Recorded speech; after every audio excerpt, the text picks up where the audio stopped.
Hi, I'm Stephen Branigan, and I'm here at Amarillo Brewing Supply. Today we have our friend Jeff Josselyn out here, and he's going to be brewing up a batch of American Adjunct Lager, Category 2C. It's an all-grain, 10-gallon batch, and he's going to be brewing it on his B3 brew sculpture. So we'll show you some clips throughout the day and keep you updated. We've got the Sprite tank, which is where we're going to heat up and do our mash. We're going to bring our water up to our desired temperature, which is usually approximately 150 degrees. And then we're going to mash in, which is where we put our grain in. Once we've got our grain in there, we're going to give it 1 hour for the enzymes that are naturally present in the grain to convert the starch into sugar. Once that has taken place, we'll open our ball valve and drain down into our boil kettle. And then we're going to take new hot water, heat it back up, and we're going to wash that grain down across it to collect the extra sugar that's trapped on the grain. And we're going to have a combined volume of usually approximately 15 gallons for a 10-gallon batch of beer. Once we've achieved that, we've checked our gravity and made sure that we're where we want our sugar level to be. We're going to start our boil, which is what's going on here. Once you've started your boil, you're going to set a timer for 60 minutes, usually, and add hops. The hops have a preservative effect on the beer, as well as they add that beer flavor to it by adding, if you stand any closer, you'd actually smell the aroma that's coming from the hops. Now we have bittering hops that don't have any flavor, they just offset the cooling sweetness of the beer.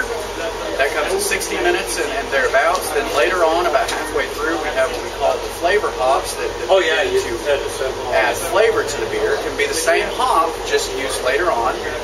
And then finally, down towards the very end of the process, we're going to have our flame out or late addition hops that are going to offer flavor, but more than that, they're going to offer a lot of aroma to the hop character. So once we've done our boil, we're going to terminate the heat, and then we're going to chill it. We want to chill it down past 170 degrees as quickly as possible. Depending on what you're using, you can achieve that in as little as 1 pass, which is about 5 minutes. What is yours? About 5 minutes? Okay, 5 minutes is what he's going to get on his chilling on this.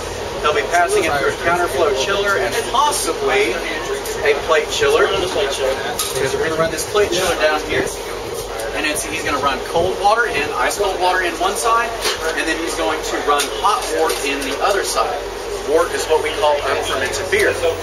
So, obviously he's going to have some waste water that's going to come off. It would be hot enough to boil an egg if we wanted to.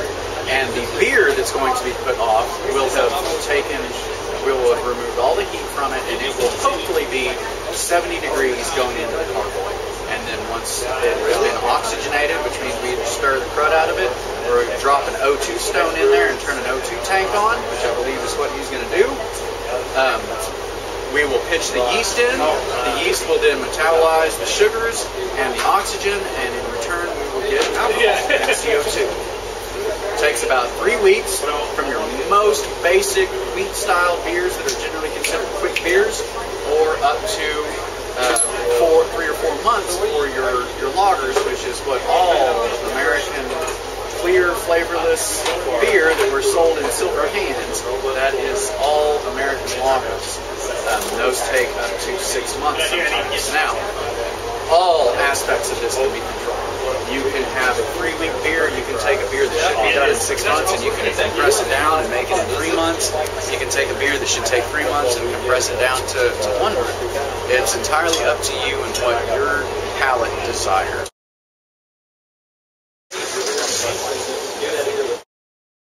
Once we achieve a boil, we're going to start adding hops. And hops are to offset the cloying sweetness of beer in its natural state. It's very, very, very sweet. So we add hops to bitters, and they also have an antiseptic quality that prevents an infection.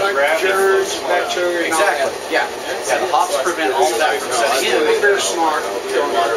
The lactobacillus and pediococcus are 2 of our worst enemies in the brewing world. And with the hops in there, pediococcus can survive it. The lactobacillus cannot survive the hops. So it's a way to protect the beer, but it also adds a floral or fruit or even tropical flavor to your beer.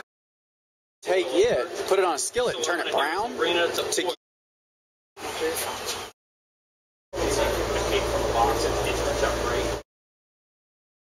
call it sweet wort. That's going to be warm, okay? But that's going to be real sugary, real sweet. There we go. Thank you for watching. We put out new videos whenever I finally edit them.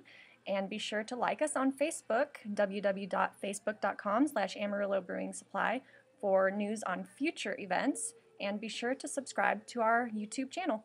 Thank you.